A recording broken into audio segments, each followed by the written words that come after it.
back, everybody, to another wonderful episode here of Banter on the Rocks. Got myself Tim here today, and John, of course, as always. And today is Tuesday, June 23rd, and we've got another loaded episode for you all. If this is your first time checking out the show, welcome to the chaos. And to everybody who taps in each and every week, thank you so much. We appreciate all that support more than you'll ever know. And make sure you hit that subscribe, follow buttons, and turn on those notifications. I believe it's a bell on YouTube.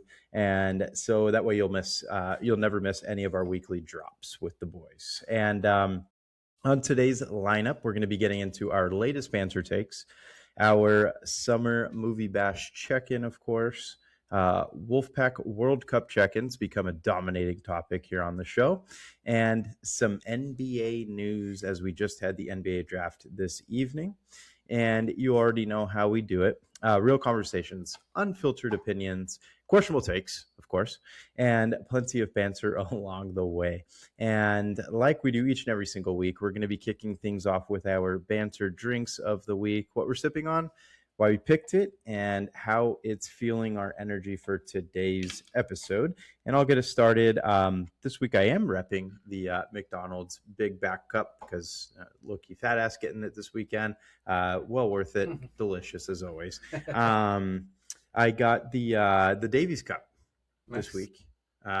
Scored on that one. Ronaldinho was the last time. Davies this week. I have fruit punch in here. Don't judge. But also with some gin mixed in. So some gin and juice is what we're sipping on. Nice. So if my lip happens to get more red as the show goes on, it's not lipstick, everybody. Okay. Just the fruit punch. It's great. It's hot outside. Nice. Don't judge. I am sticking to non-alcohol.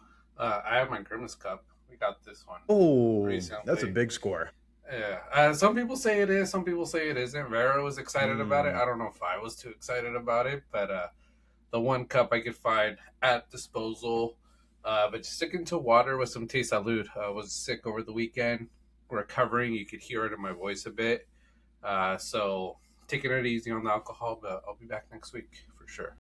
But yeah, I think you got to find some type of purple liquid around your house to have it ooze out to the challenge ooze. That was 3 years ago or whatever. That's crazy. The Grimace challenge. Yes, no, good stuff. But sticking to that today for my banter drink. But we'll get into our Wolfpack check-in. So this is where we talk all things football, from Tim's ongoing Wolf fandom journey, Premier League drama, any league drama, transfer rumors, heartbreak, overreactions, and everything happening around the world of football. And with the World Cup here, we'll be diving into some of the biggest storylines, check scores, dark horses, and just see where our picks are also doing in this tournament. So whether your club team is flying high, fighting for survival, or making questionable decisions or plays during this World Cup, we got plenty to talk about. So grab your drink, join the pack, and let's get ready to talk some football. And it's been a big week since last time we were on, Tim. A lot of games have gone on. Yeah. Let me see. I think my biggest first storyline, USA, man. I don't know why USA is looking dominant. I'm scared to say that because it's probably going to kick me in the ass, because I don't think that's ever been said by many people, but they are looking like a solid squad, even without Christian Pulisic the last game, which they played Australia, so winning 2-0. This is a team that, maybe because it's home court advantage, have like that, just that feeling, that power. They're like a Super Saiyan right now and are just looking dominant, you know. I think they can make a deep run. This team seems solid. They have their coach. I don't know if you've seen the memes. Russell Crowe. Yeah. This Perfect. guy, Gladiator. You know, if it ends up like the movie Gladiator, they're gonna win it. He might not survive like the very end, but he'll make it to the final. If that's the case, like, there's going to be a lot of memes. Gladiator's going to be the biggest streaming movie probably for a while. But yeah, Pochettino, that guy, he's doing something right now, and it's working in the U.S.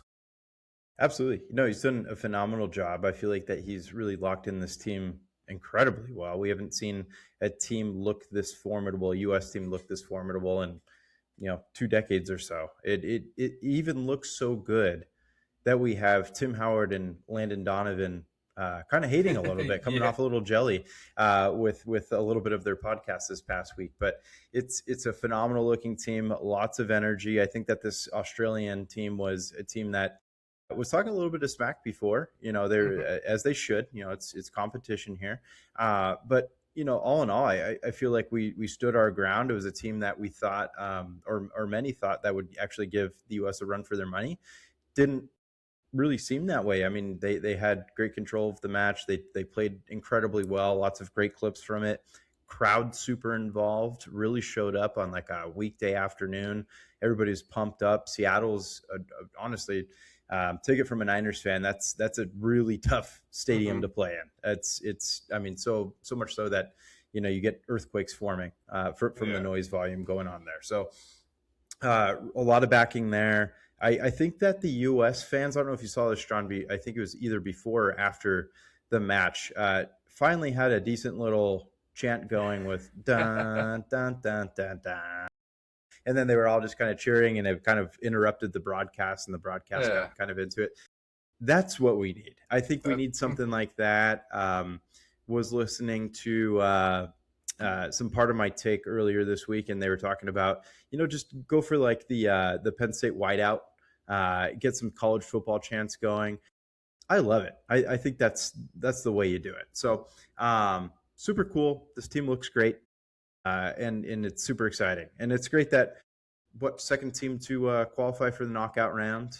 Mexico got us beat there, just due to when the matches were played. But I love it. We're looking great. yeah. Yeah. I think we're looking great.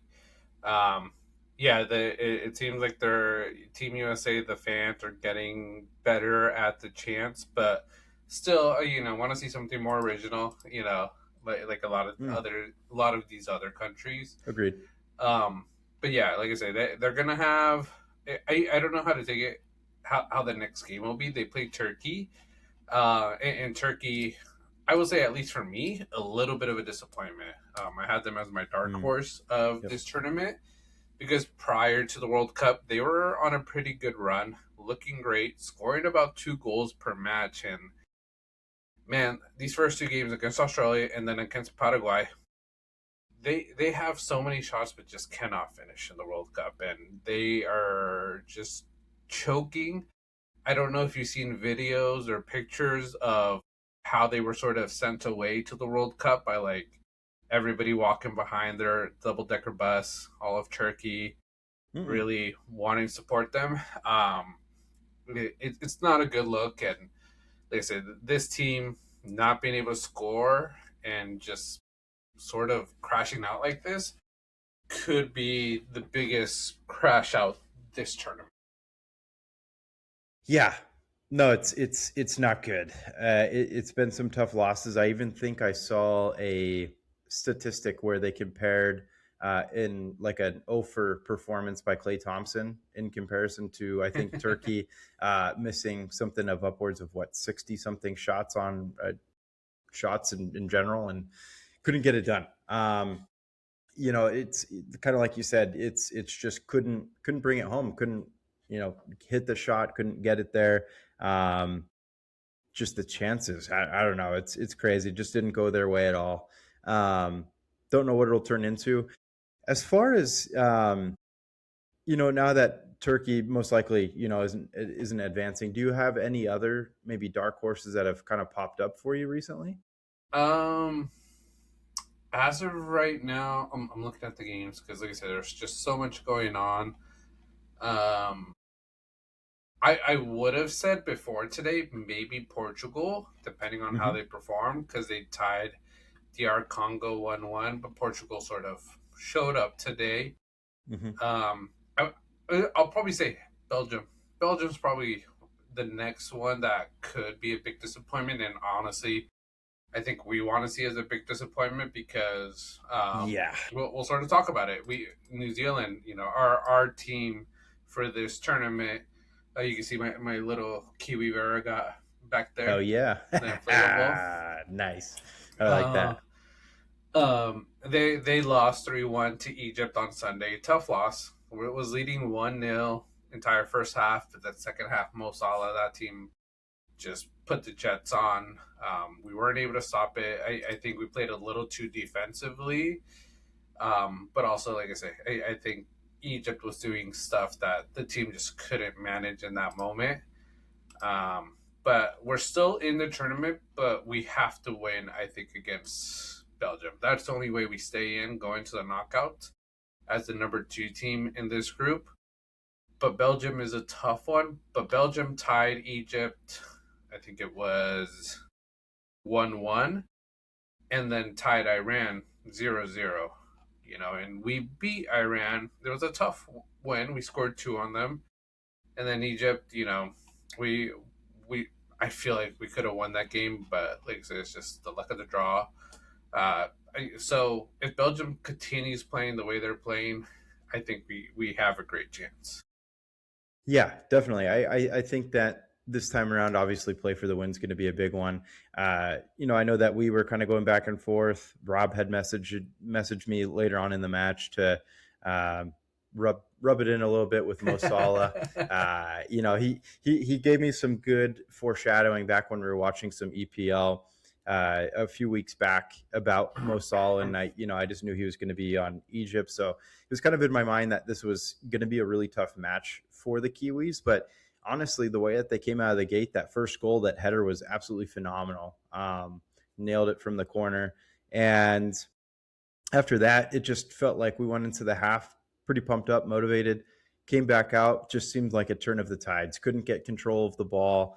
Everything, like you said, seemed a little bit too defensive. Ball was on our defensive half, literally, most of that second period, or at least the beginning of the second period. So it was tough. You could kind of tell some stuff had changed, but hopefully a lot of motivation going into this final match that we have coming up on Friday, and it's one that I'm certainly really excited for. I know you are, and this team can do it. Honestly, there's a lot of great elements to this team, and they're putting on, in my opinion, a hell of a show for not being here for 16 years was the last World Cup appearance. So power to them. They've been absolutely phenomenal. So some things we could clean up, but I think we can do it. Yeah, I think they could do it. They've been scoring goals, which is something they haven't done too much in the past when they were in the tournaments. And like I said, you could talk about all the other small teams. Some of them aren't scoring much. Some of them are keeping 0-0 ties. So what the team's doing is good. But yeah, I think Belgium might be the next disappointment, depending on how this next game goes. After that, most of the other teams have done what they needed to do. Um, England versus Ghana, that was a tie today. A little mad at England because had Harry Kane on some props. That guy just never gonna pick him again when it's that time. But I think I remember telling you before the tournament, Ghana is one of those teams that you got to be careful with in this group. England, Ghana, Croatia. Is it Croatia? Croatia. Really dominant. Panama's only dark, or not even a dark horse, underdog. So England needs to win next game, I think, to really be in good positions. But who knows? Croatia versus Ghana, they're going to go for first place, whoever wins that. So it's a tough one. But England, like I said, disappointment today, not being able to get that one. Yeah, for sure. Definitely came up short there. Wasn't a good one. Where did they play that match? Do you happen That to know? one, I was trying to look it up right now. where was England played? I don't know if it was. No, it wasn't Miami. Was it Texas? Maybe somewhere in Texas. Okay, got it. I just, what I'm kind of getting at is maybe the heat just got to him. Maybe. Big told you so moment here on the pod. Looking a little soft. with the humidity over here in the States. It's been warm across the board, of course, with it being summer over here, but it's getting up there. Big disappointments in you mentioned Harry Kane. I saw where there was a time where I think like 2 shots in a row went off the crossbars and Harry Kane had a chance to capitalize, kicked it a mile and a half over the goal to go into the stands.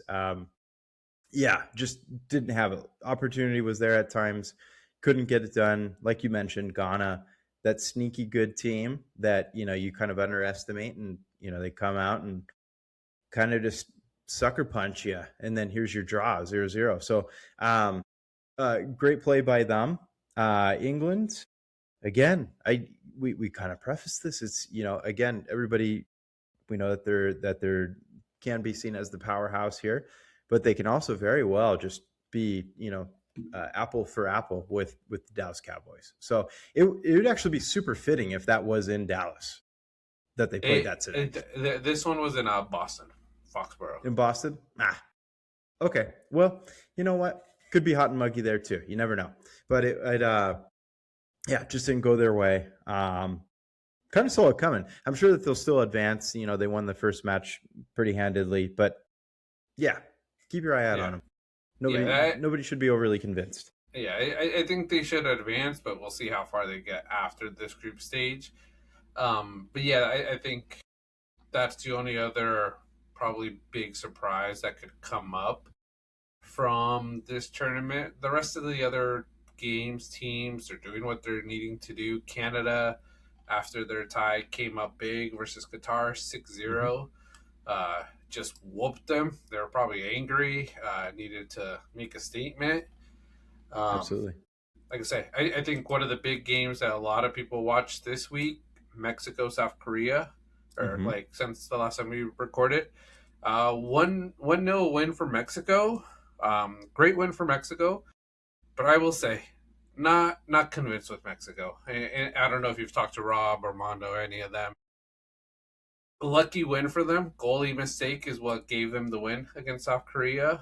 Should have probably been a tie.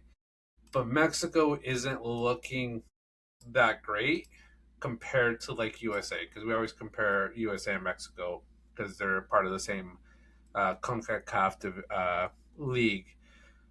So hopefully we see more from Mexico. I know they're going to take it easy this next game because they're already through as the winners of the group. But if they continue playing that way, they're not going to get past that first knockout round stage.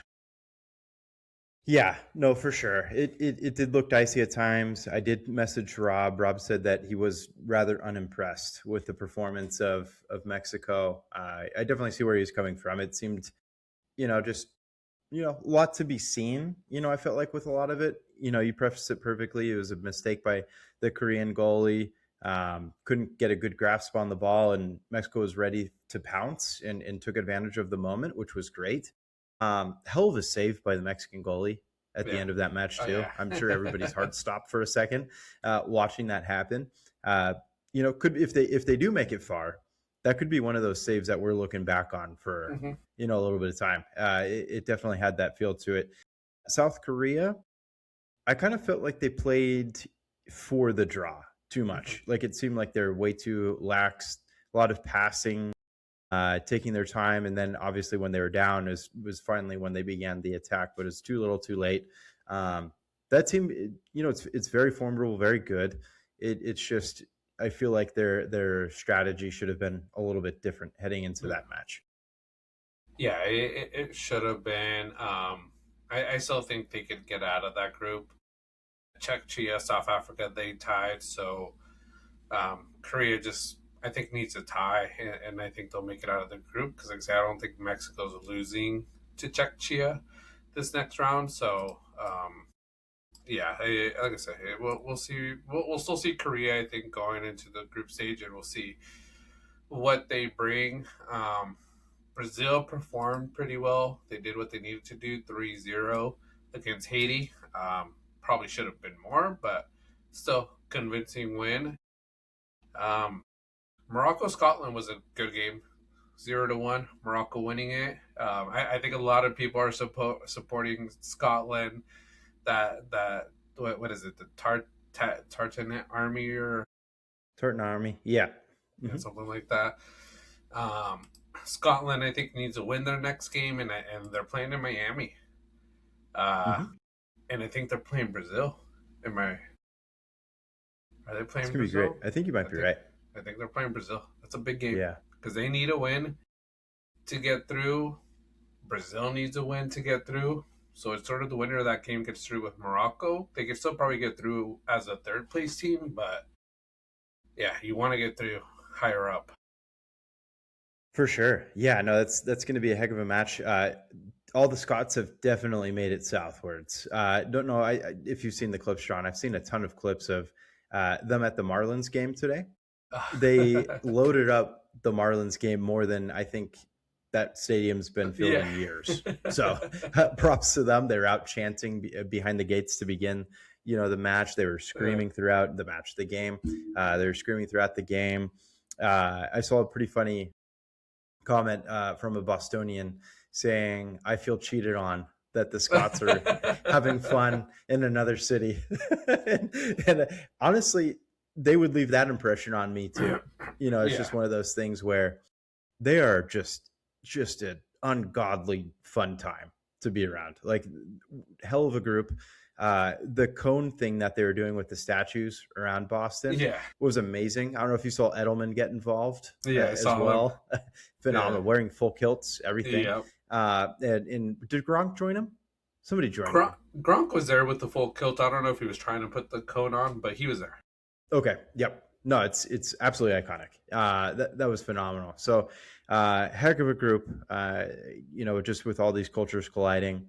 But yeah, they're going to bring it. And Brazil can't take them lightly. Just even with the fan backing, Brazil isn't an overly convincing team. That you prefaced it big time as we had our preview. Yeah, did what they had to do against Haiti, but again, felt like it could have been more. Yeah, it could have been more. Brazil did lose one of their prestige players. Not Vinicius, but Rafinha.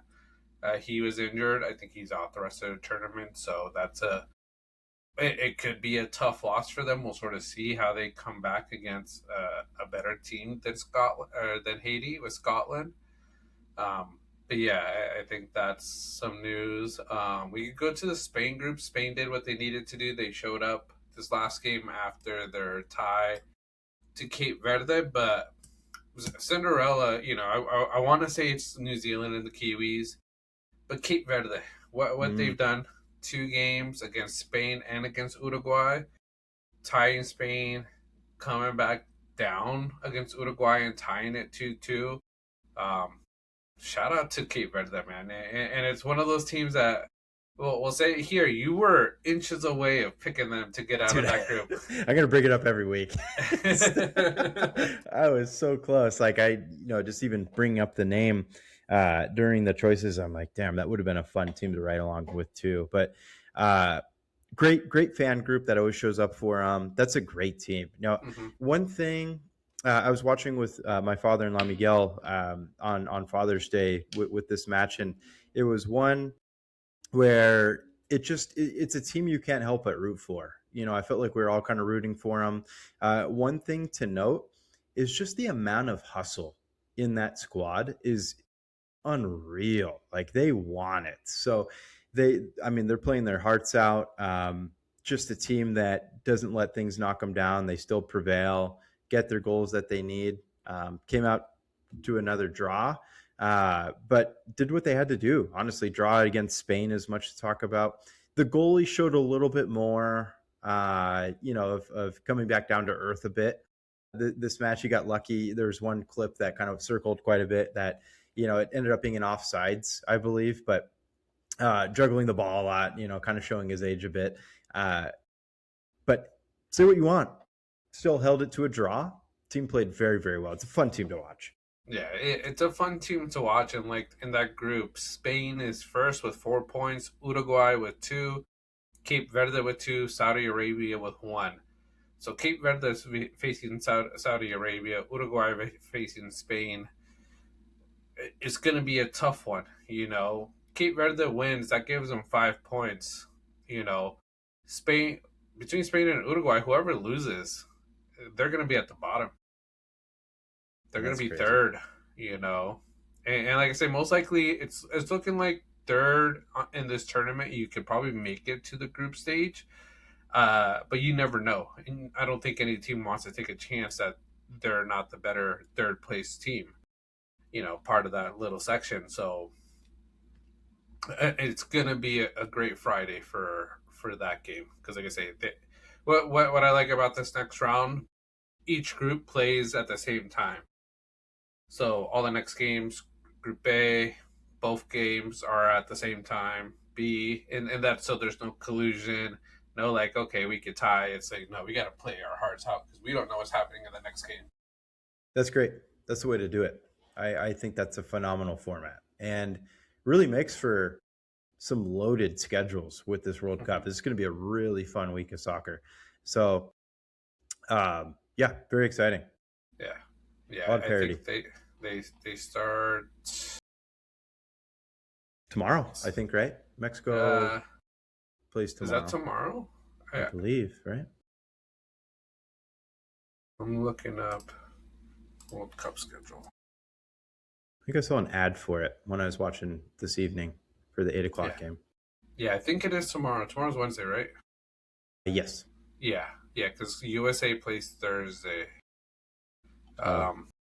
Mexico, South Africa, right? Yeah. 6 p.m. tomorrow. So, yeah, we got 12 p.m. tomorrow. Canada, Group B. So, Canada, Switzerland, Qatar, Bosnia, Herzegovina. That should be a decent one. Group C, like I said, this is going to be a big group, timeline. Morocco versus Haiti, but Scotland, Brazil. We talked about that.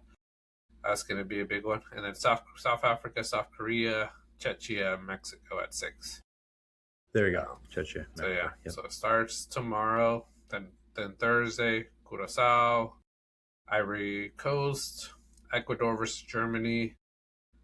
This group, I'm trying to think Group B. I don't know if it pops up. Pretty much one-sided. It looks like this one's decided. Germany has 6 points. Cote d'Ivoire 3, Ecuador 1, Curacao 1. So Germany got lucky with that group, man. Yeah, they got a little bit of a walk-in. Sure did. What's going on? It's totally why I chose them for the favorite. Just kidding. No strategy in my choices. Just heart. And then we have Tunisia, Netherlands later in that day on Thursday, Japan, Sweden. Japan's been playing really well, and you called it at the beginning. Japan was going to be a good team. They've won. I don't think they've won. Did they win both games? Did they win against Sweden? One, drew one, I think. 1-1 drew. I think this most recent one, right? Yeah, they drew versus the Netherlands, which is a great draw for them because Netherlands is a powerhouse, but they won against Sweden, which is a good one as well. Yep. Yeah, it's a great team. Yeah. And then we have Turkey, USA, and then Paraguay, Australia. I think the biggest game from Group D, Paraguay, Australia, seeing who sort of goes along with the USA. USA should probably get that group pretty easily. Friday, Norway, France, Senegal, Iraq. This group's pretty much already decided as well. France, Norway getting through. I think France and Norway are sort of playing of who's the top dog. But two of the top 3 goal scorers in this game with Norway and France of Mbappe and Erling Haaland. And it was sort of going to be one of the discussions. Messi, Mbappe, and Haaland. They're fighting for that golden boot, just scoring goals every game, man. It's crazy to see how much they've been scoring. It is. Yeah, it's just completely at will. Messi's been absolutely insane. Definitely not showing his age at all whatsoever. Absolutely incredible. And then Haaland's been a just absolute beast. Like I watched a lot of the match yesterday that he had. 2 goals scored. I think did he have the hat trick or was it 2 goals the first match as well? I forget. 2 goals the first match. Yeah, just absolute beast. But he looks like a man amongst children. Like just his athletic ability. I knew he had an incredibly powerful kick going into this tournament, but just watching his freakish abilities of being 6'4", 6'5", and then having a 35-inch vertical with headers and just, but then you pair that with his speed, Yeah. like the way he like ducks his head. That dude is literally a Viking. Like Yeah. I know that they talk, their rowing that they do for their chant, super Yeah. badass. One of the best of the World Cup. Just insane. It's pure perfection. They did it after the end of the match yesterday, and phenomenal. Odegaard was the one who kind of led it with the drums. It was super badass. But the just an absolute machine. So that's, I think it'll be a very fun match. Doesn't seem worried whatsoever about facing Mbappe in France. He's like, yeah, right, not worried. He's just like going to go out there, be a badass. But Mbappe, how many goals does he have now? I think he's at 4-2. Yeah. Crazy. Talk about speed as well. Mm-hmm. He's got it. Yeah. Yeah. And like I say, they're there. And then we talked about, you mentioned his name a little bit. Messi. Messi's up there as well. I think he's still leading he's still leading with 5. So 5 goals. And if you think about it, if you watch the game, the Argentina's last game, he should have had another hat trick. That missed penalty, he's probably kicking himself for it. Could have had 2 hat tricks in the first 2 games. But still, 5 goals. Like I say, Mbappe, Erling Haaland, 4 goals each. 3 goals we have Undavis with Germany and Jonathan David, Canada. Then a bunch of people too. So really, really good. Rob may sort of skip this section of our podcast this week. Yeah, we didn't mention one name, huh?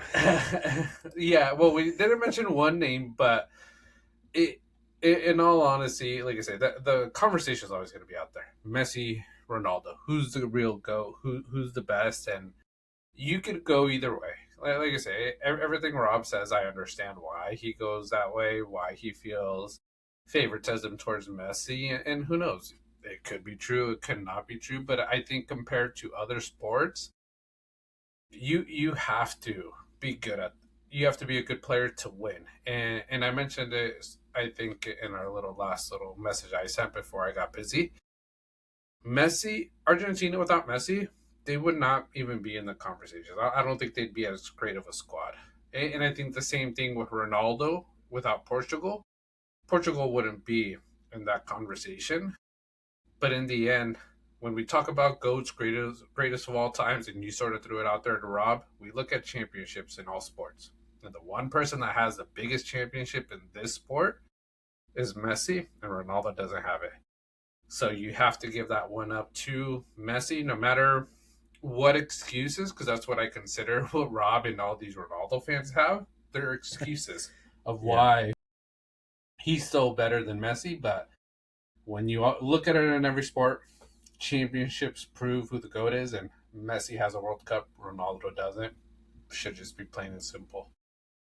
Yeah, no, absolutely. Yeah, it's that age-old conversation, of everybody arguing who's the GOAT of every single sport. We go back and forth with it. Basketball a ton. We go back and forth with baseball, football, you name it. And then now this version of football.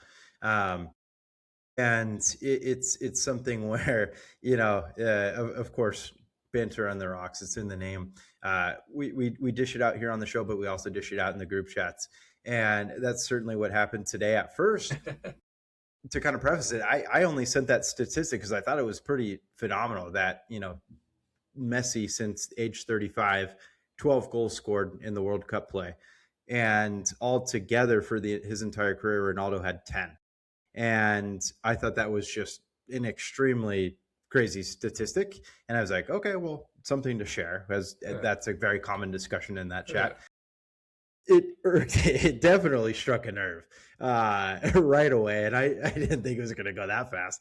And I was like, well, we kind of, you made your great points, Rob rebutted, has his good points. And, I see where he's coming from, sure. But then at the end of it, kind of prefaced it with, again, the championship thing. And, could we call Ronaldo the world's best loser? Because he hasn't done it all the way. And I was like, yeah, because if you're not a winner, I guess if you're not first, you're last, Ricky Bobby. So, Ricky Bobby, got to quote the guy. But I mean, don't get me wrong, Ronaldo's absolutely incredible. He's once in a lifetime talent. He's incredibly fun to watch. Rob's not going to even like I said that. I think he's that mad.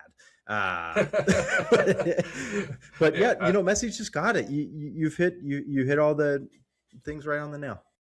Yeah. And like I say, yeah, Rob probably us talking about Ronaldo probably thinks we're all up on him, but I think our buddy Chris made a good point with after the Messi game. Like he's him, you. There's some people barely getting into the World Cup because it's in the USA, and people are watching Messi right now, and they're calling it amazing play.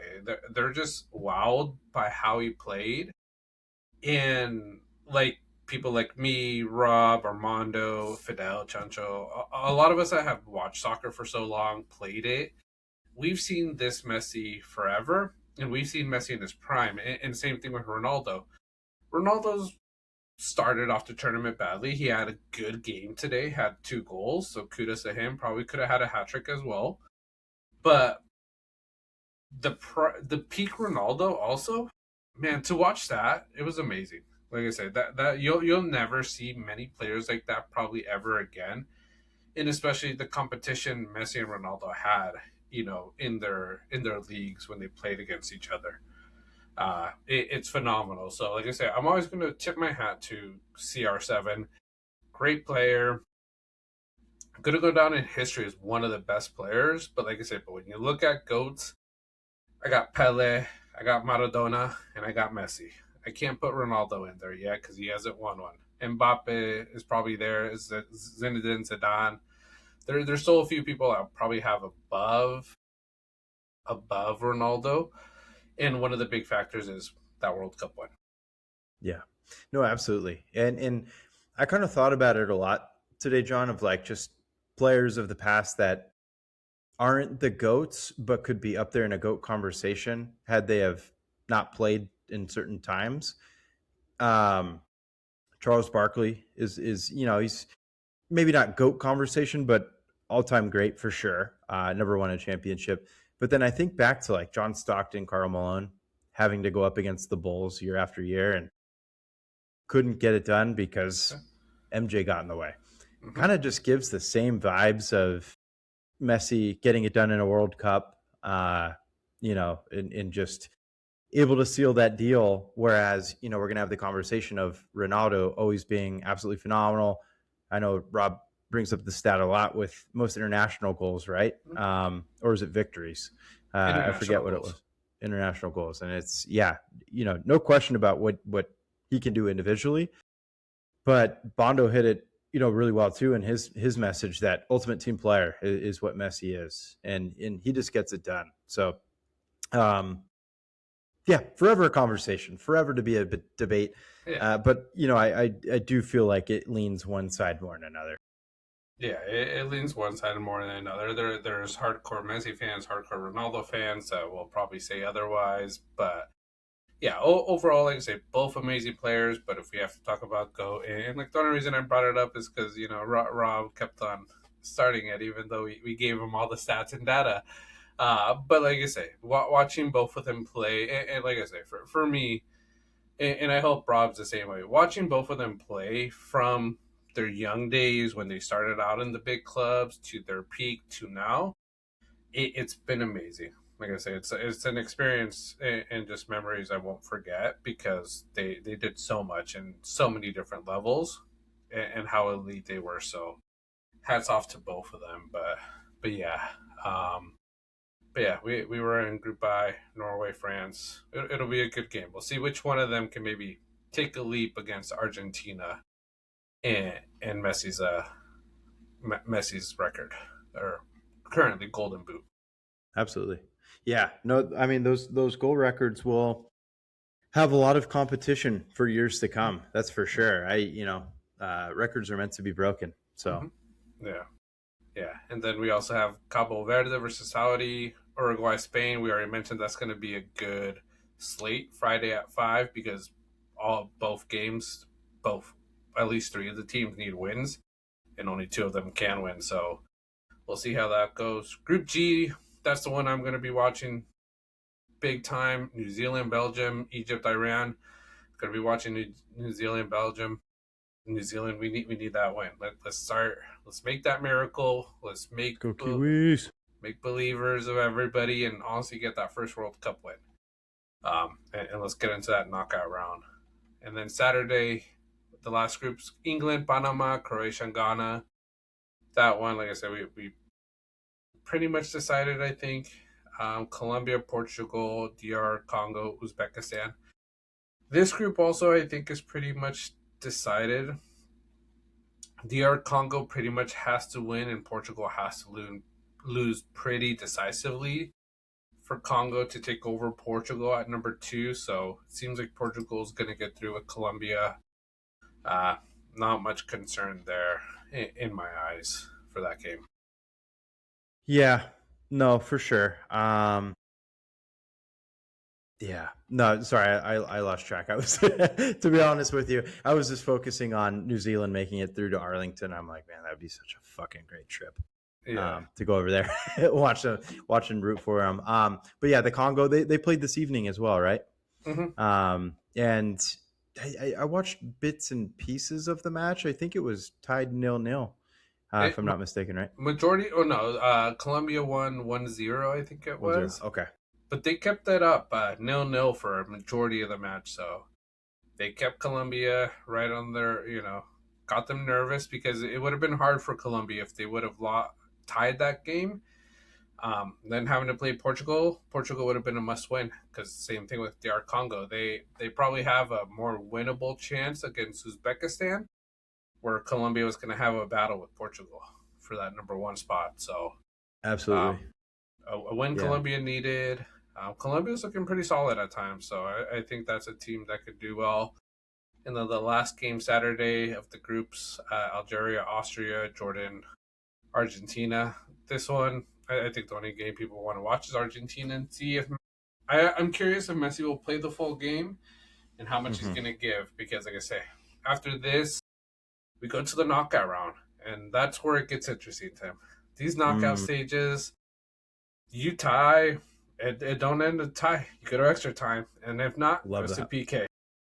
This could be so badass. And then that's where it's like crazy. Argentina won in a PK, right? When they won the medal.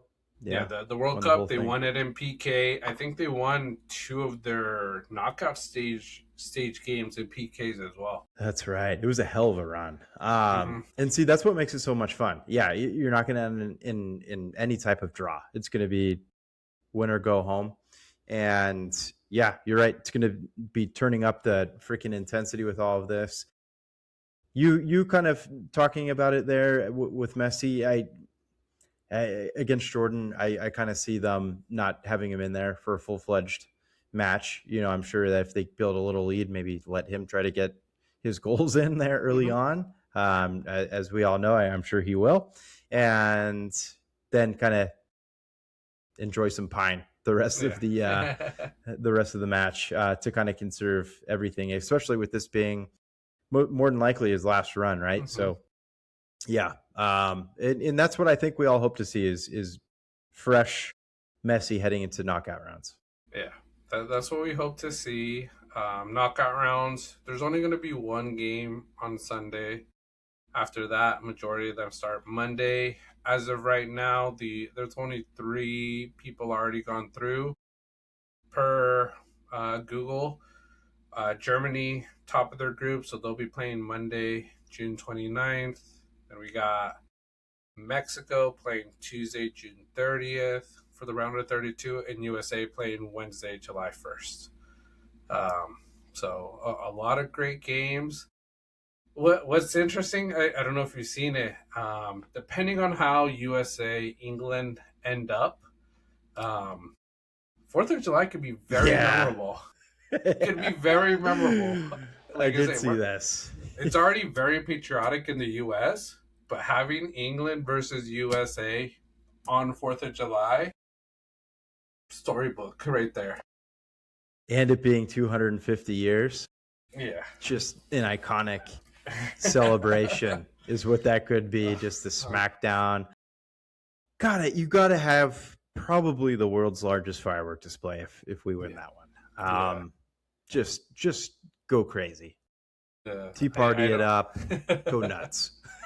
Yeah. Really celebrate. I don't know exactly which group or which one of these they'd be. It doesn't really give me the signs. But one of them's being played in Houston, the next one in Philadelphia. Ooh, in Philly. That's where I would want to see it. Yeah, those fans are gonna go. Gonna be intense.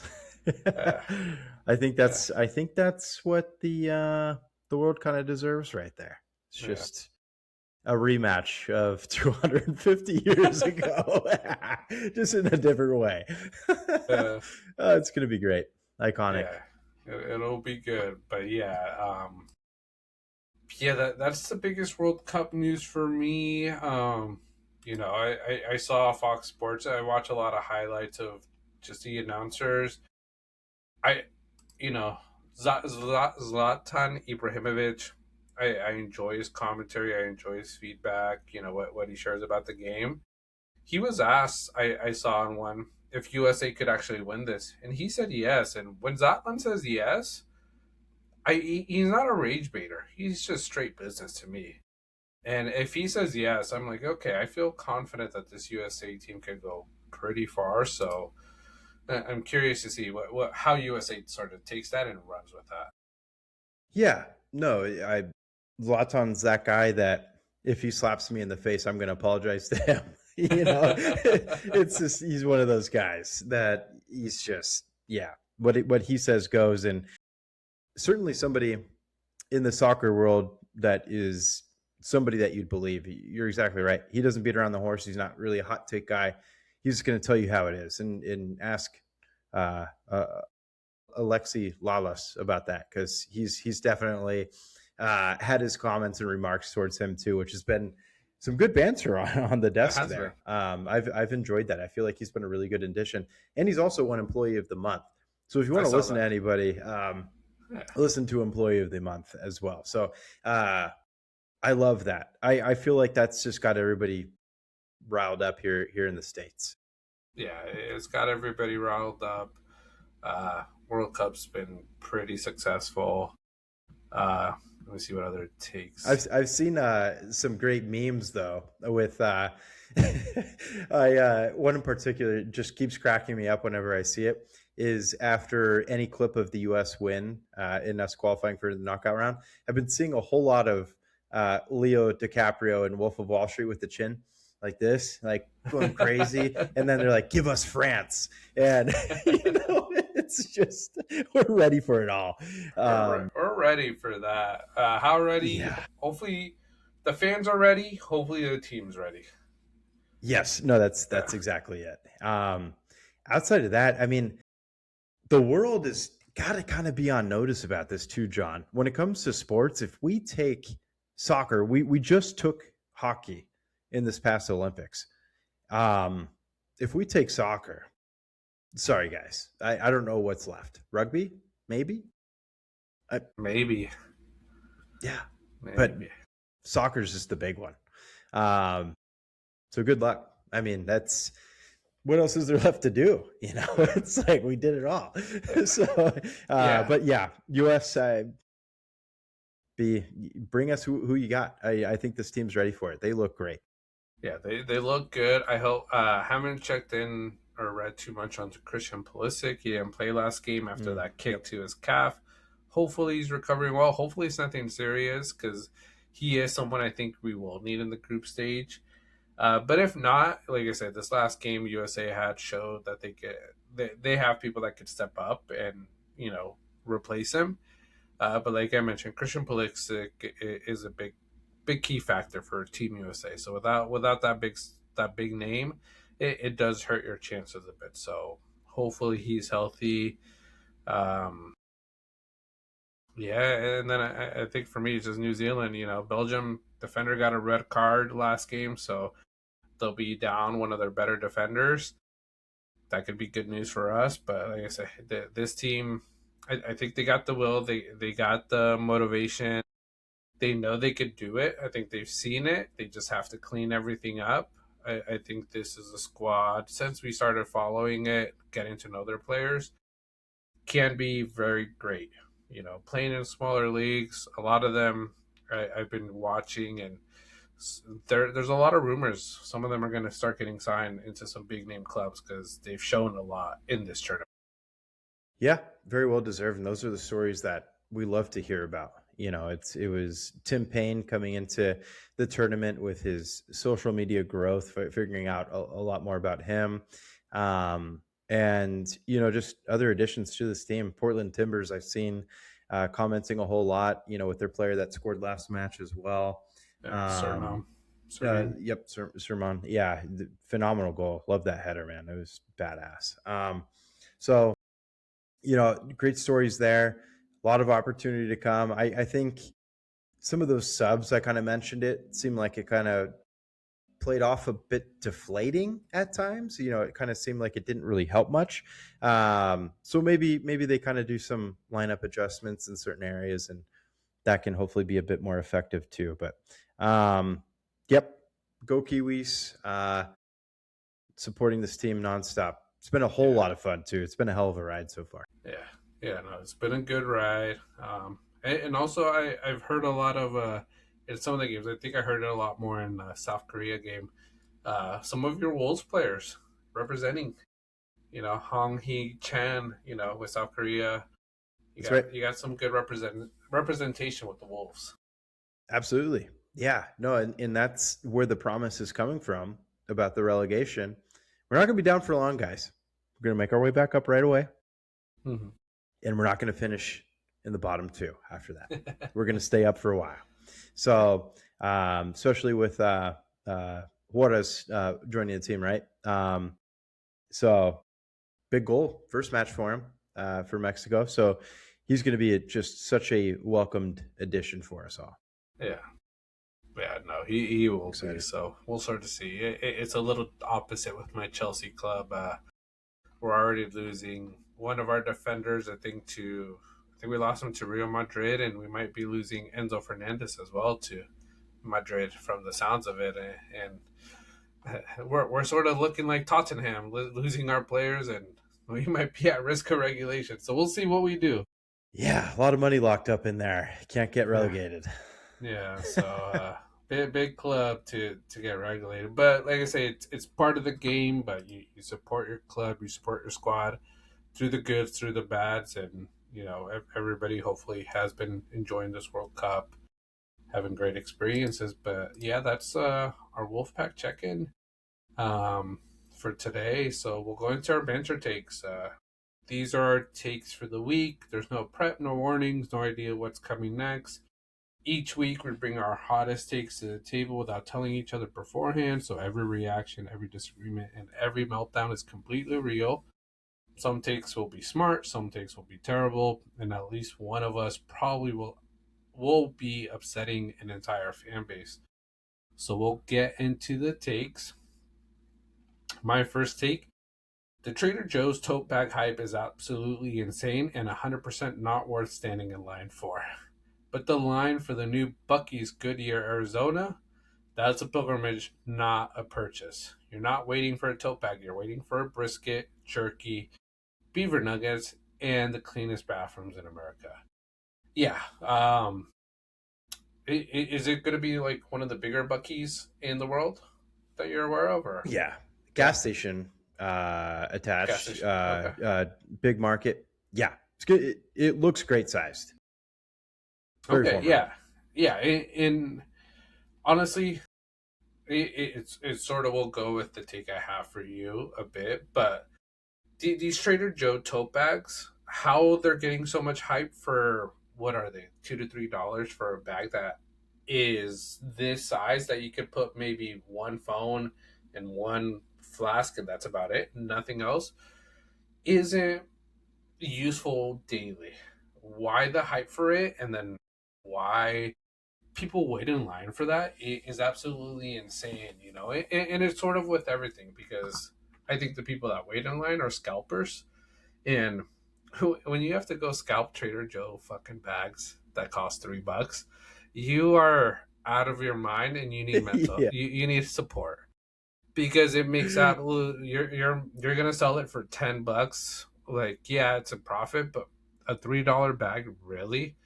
Um, get it if you like it, but to resell, it's insane. But Buc-ee's in Arizona, the the hype around Buc-ee's, and with all these international travelers coming in, you could tell what's a lot higher in the US and what's more popular. Buc-ee's, you see videos from the Europeans, from people in Asia, people everywhere that coming from out of the country. Buc-ee's is on top of the list.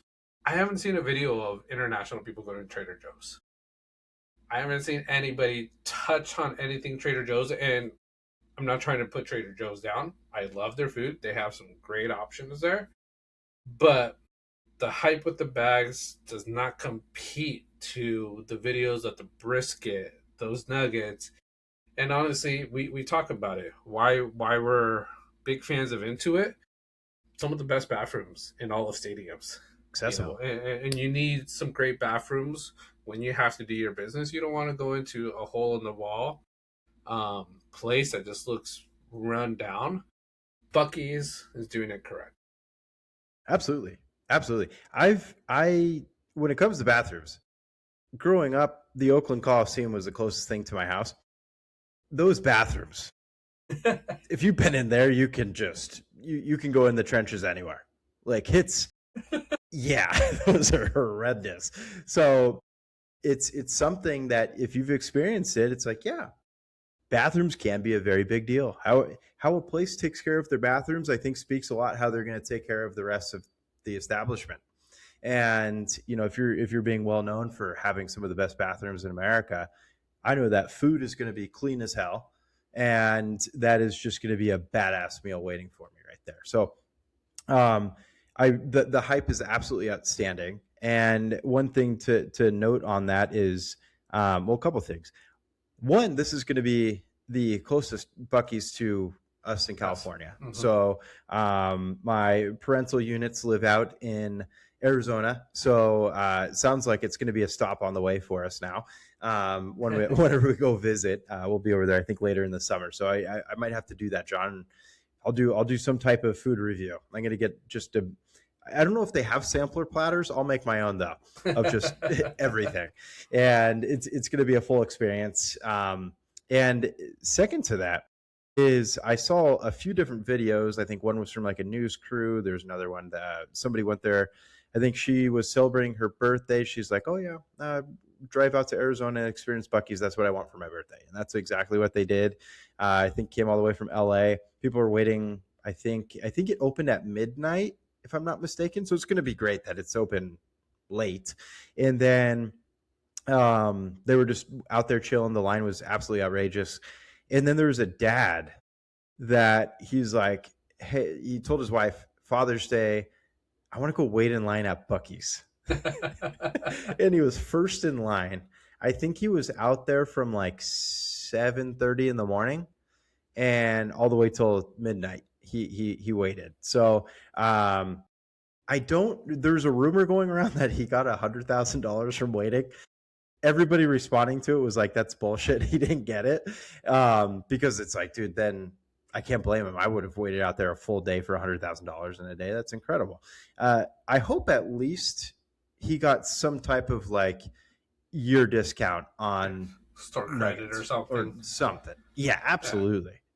Give the man what he needs and what he deserves for waiting out there. Can't blame him, though. That's far better than these tote bags. I sent you a photo of one of the Trader Joe's lines recently, and I'm just like, dude, I kind of want to go out there and interview him to say, like, just one question: why? You know, why are you doing this? And I'm one that a line at Disneyland is pretty much the only line I can stand. Or if it would be like for food, because I'm fat ass. But the tote bag thing, I just don't get it. Like, and I've seen the lines everywhere. It's everywhere from Florida to California to freaking Chicago, you name it. It's everywhere across the states. And it's like, dude, you're getting this small ass little bag. I've seen people fighting over them. And it's like, dude, nobody can be an adult about it. And then, like you said, it's a fad right now, but then they're going to be widely available in a few months. And it's just, one thing I want to figure out too, John, with all this, who starts this? Like, who starts the trend? I'm curious. Like, I don't know. who does it? That is a good question. Like, why did this start? Who really made it popular online? Because you can sort of look at the one line you did wait for. What was it? The at Five Below. The freaking squishy toys. The squishy toys. The yeah. Neatos. The Neatos. Like, that's a trend that, working in the field I work, a lot of kids talk about. They're wanting it. They're having their parents wait in line. And honestly, I remember it was during Christmas. I was at Kohl's waiting to pay for everything we had for Christmas gifts. I saw a bunch of those Neatos just standing in there, like in the thing. I was about to get a few, but they were like $6 at Kohl's. I was like, this for this? I was like, nah. Gold mine, John. It would have been a gold mine. It's like, I should have read the room. I should have been able to predict that the way we predict a lot of things. But that one, because they look cool, but I was like, $6 for this crap? It was like, I'll wait till it's on sale for like $2 here. Yeah, it never went to sale because everybody bought it. But it's like, who really started that trend? Because nobody was really that into it, because they were widely available at Kohl's. So I think it's some research we could do and just sort of figure out, like, what are the trends and what trends should we just start for the hell of it? See if someone really gets into it. Yeah, maybe a bit of homework. Let's try to figure out something that maybe, let's see if it catches on, some crazy thing. And then something just kind of popped into my mind too, John. Do you think that this is going to start like a hoarding crisis? Because it's like, man, if I would have saved so-and-so that item 10 years ago, I'd be freaking rich right now. We think about it all the time with like Pokemon cards, for example. Like, man, if we would have saved them all, like, we'd be freaking loaded. But I'm trying to think, like there's probably a ton of crap, like small, like little toys. I don't know, fidget spinners. Are those going to be a big thing? Come, they were for a little bit, and then are they going to make a big bounce back? Like, everybody's going to hoard their shit and be like, this could be worth something one day. We always heard that growing up. I think it could be and it can't be. It's going to go both ways depending on what the item is and depending on the need and production of it. Because, yeah, like sports card, all that, I always knew they were popular. Pokemon cards, I never expected them to get as big as they are. I knew they were going to cost some money, but the prices people are paying for them now, and even I've paid for a few, I'm like, I'm a little insane, but it's like, man, I should have held on, because my old Pokemon collection, I've talked to my mom. She says most likely she donated them a long, long time ago before like this phase even happened. But I was like, one day I'm going to go through all your stuff because I know you keep every single thing. If I find those Pokemon cards there and they're in perfect condition, man, I'm going to celebrate. Because I had a gold mine, those first gen cards, because that's when we were young, first generation. But I think some people are going to think it's going to pop off and they're just going to hold it forever or even forget about it. And some people are just going to be like, it's whatever. Like, if it happens, it happens. But not many people have that much room to be able to hoard as much. That's true. Yeah, cards make it a little bit easier, the way that they can stack up, be placed in a binder, things like that. But yeah, I think the unfortunate thing with cards is like that hobbies change so much. I remember growing up, me and my buddies would like, we'd go to each other's houses, bring our binders full of like baseball cards and, football cards, and then Pokemon, of course. And we'd trade. Nothing monetary. It was always like, oh, I'll trade you this Blastoise for 2 of your Charmanders. Or, like, and that's kind of how you did it back in the day. Yeah. Now it's like kids are going like, oh, is it graded? Oh, it's not graded. Oh, I have to grade it. So that's minus $20. And, you got to do all the math. And it's like, I guess they're becoming good at math with it, but it's just changed so drastically. but there's still that joy of like going and ripping a pack and seeing what you got because it's just the unknown. But yeah, some of these trends I just don't get it. I don't get how they start. Um, if you have kids for certain things, it's a ton of fun to watch their reactions to it. But man, like those lines, I I I couldn't do it. It would have to be something so good. It would have to be something so good. And honestly, if I would play devil's advocate, if I just want to see the world burn a little bit, just a tiny bit, Hmm. Black Friday, I would put the biggest sale on sports cards and just sort of see how the mayhem Oh, goes at a store. Like valid. here are a brand new set of these Donruss, Panini, Topps cards and Pokemon cards. New sets never touched before at 50% off. But you have to be waiting in line. Oh, Yeah. once you open those doors at Target will burn down. But yeah, no, it absolutely will. Yeah, people have started fires for much less. Yeah. It's it'll go nuts. Yeah, it just I get vibes of I went to Black Friday to the mall one year, me and Jen, and totally not worth it. Never would I. I mean, I do it for like just to get out of the house and whatever. It would be the only thing, but I wouldn't really be looking for deals because those deals extend way past. But I remember the year we went was the year one of those clips went viral of people knocking down all of the security things at it wasn't Anthropology, it was the other one with all the floral clothing. um Urban Outfitters. Urban Outfitters. And they knocked down all of the security bars. It was back when the Oaks Mall and TO had it on the lower level, and somebody was filming from the balcony above. And dude, like it was like people squeezing into like a doorway, and employees had to sprint away from it. It was outrageous. And it's like, dude, what are you getting at Urban Outfitters that won't be there in a month? Like, it's Hey, no, pair those of vintage jeans. shirts, are pretty cool sometimes, but they got to Big be at sale like on two floral. bucks. Yeah, they got to be like $2 for me to make. Yeah, no Yeah, doubt. yeah, it's crazy. These trends, these fads, how they happen. I think it's something we can look into a little further, report back out to the people. Um, Maybe we'll just randomly start one without telling anybody and see if it pops off. I doubt it, because I think it's probably pretty hard. But hey, you never know. Um, What but about yeah, but koozies? Bucky, Starting a koozie yeah, we collection. could find something like that. That'd be so great. Limited edition koozies. Yeah. Oh, yeah. Yeah. There we go. Yeah, Yep. but Bucky's, that is something to wait for because that's an experience. That's something that's just if you've ever had great brisket, it does change your life.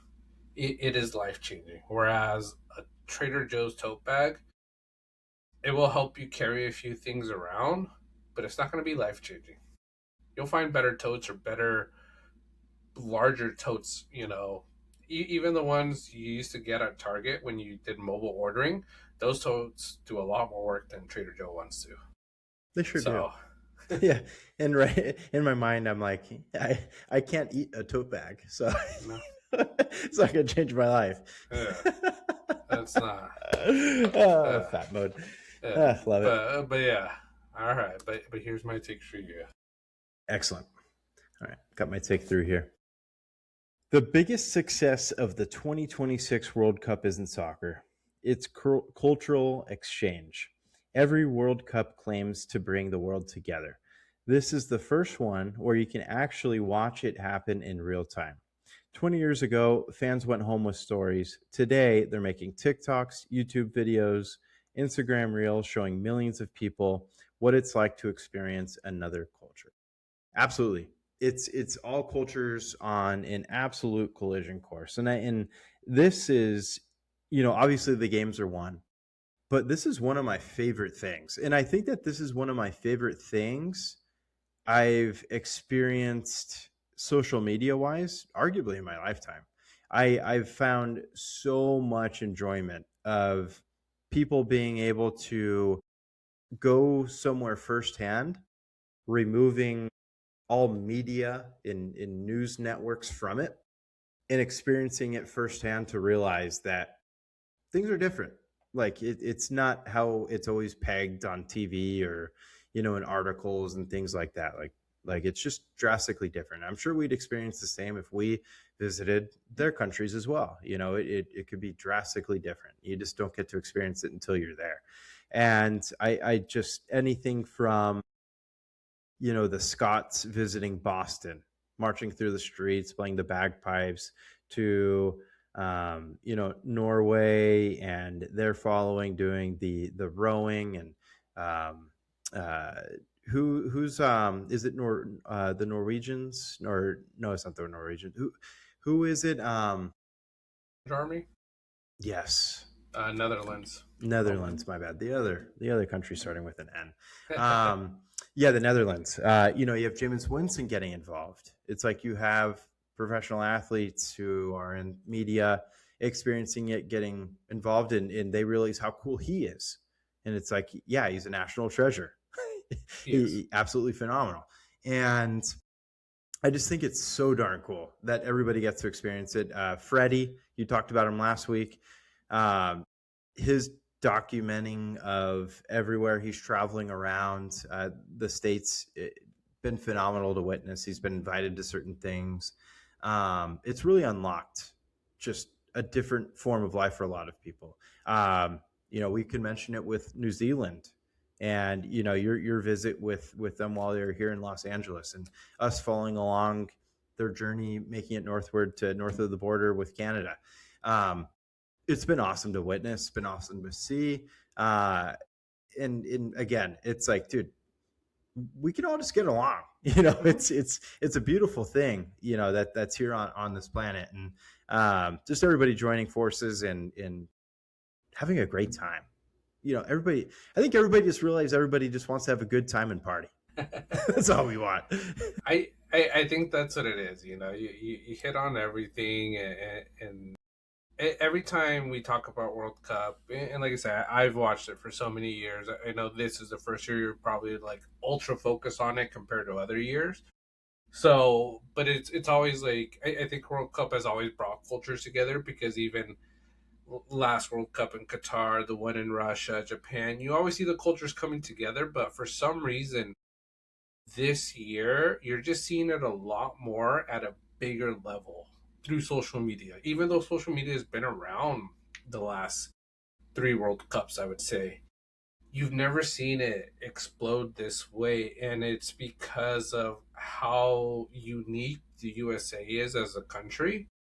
I hope we get to see it next World Cup when it's, I think, like Spain, Portugal, and somewhere else. I forget where.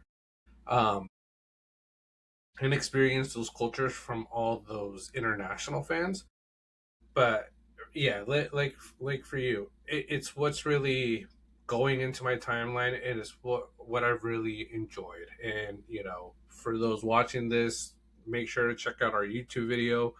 We interview Matt. We talk about New Zealand. We're big New Zealand fans, and we're following the Flying Kiwis FC, a group that was started, to follow the New Zealand team, a smaller country, a newer country. And we talk a little bit about, Matt, how he started it, my experience, and just go into it more. So please, go watch that on our YouTube, watch our clips about that.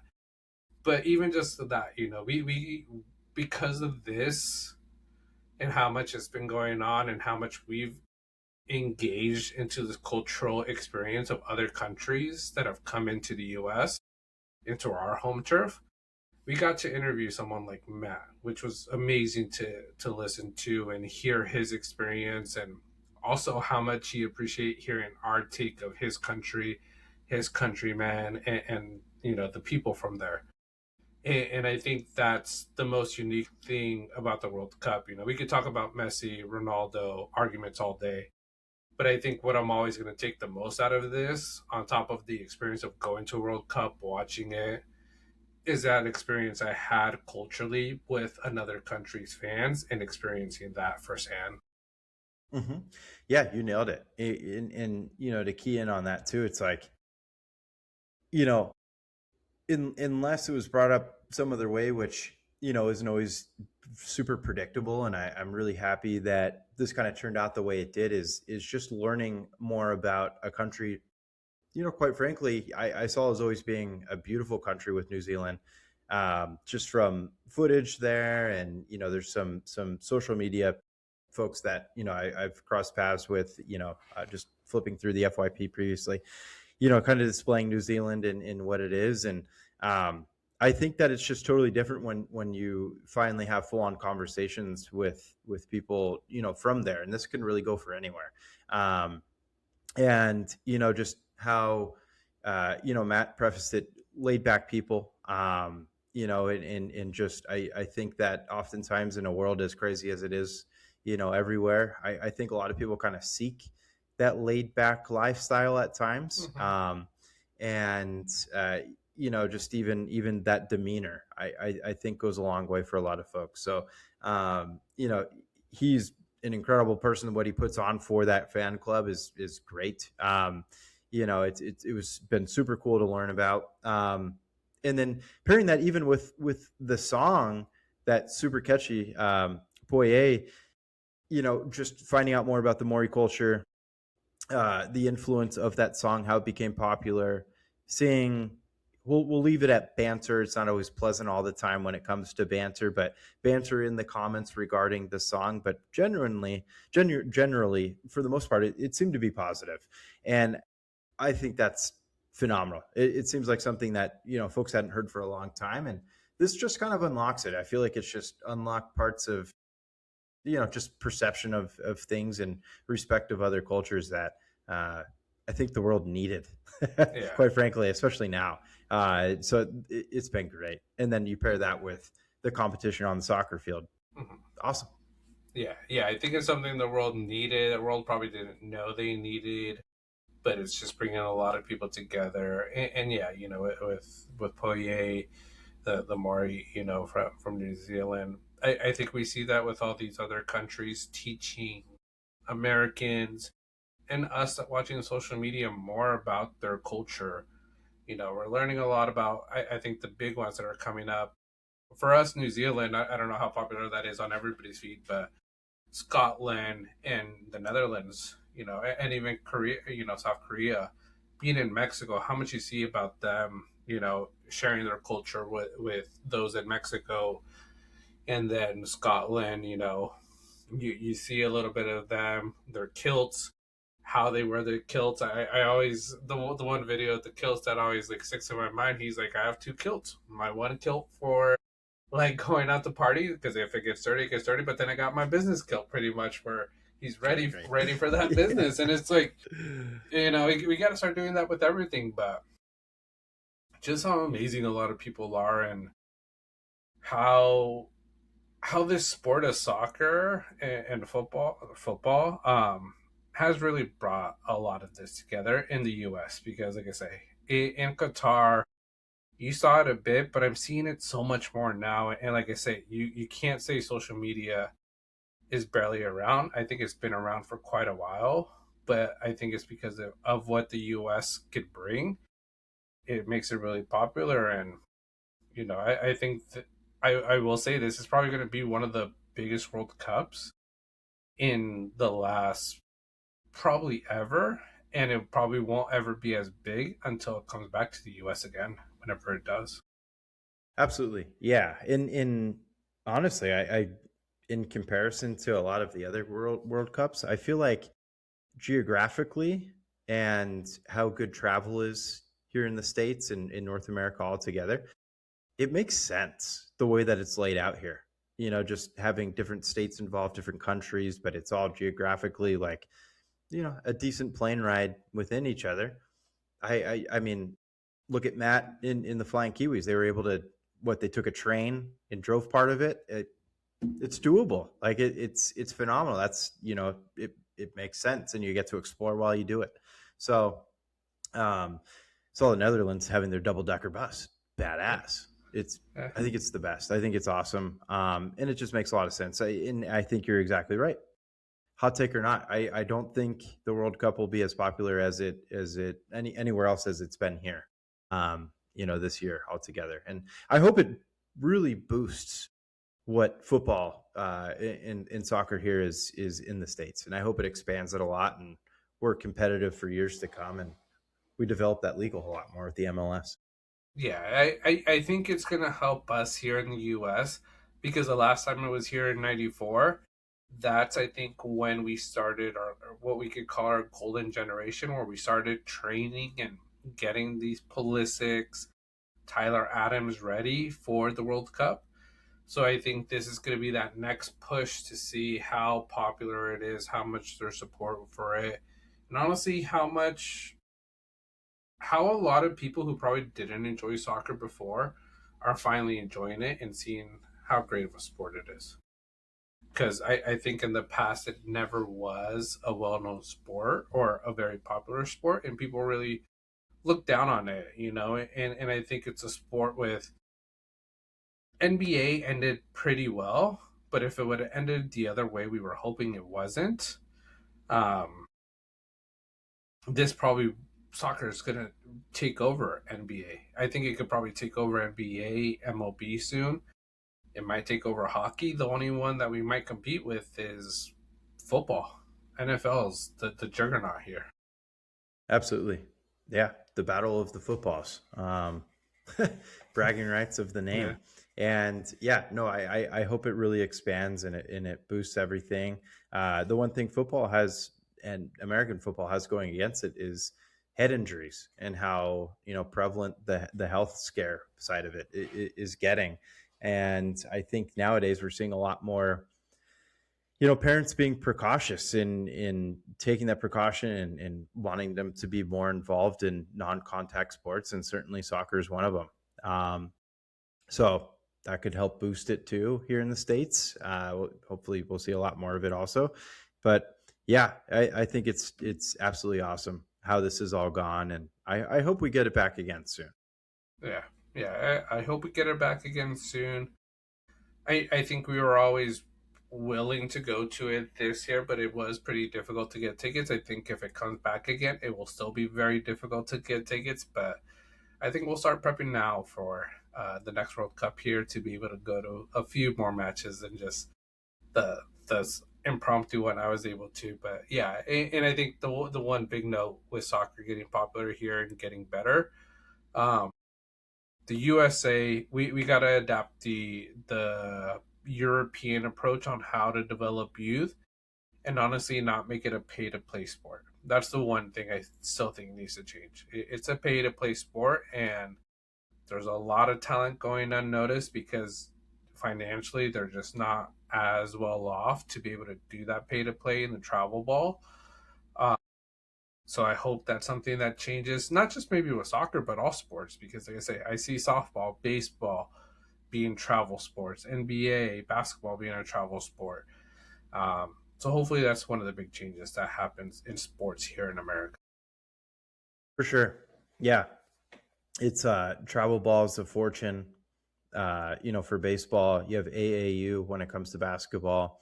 If you're not good enough to be invited, but you feel like you're good enough to kind of pay your way into it, it gets really pricey.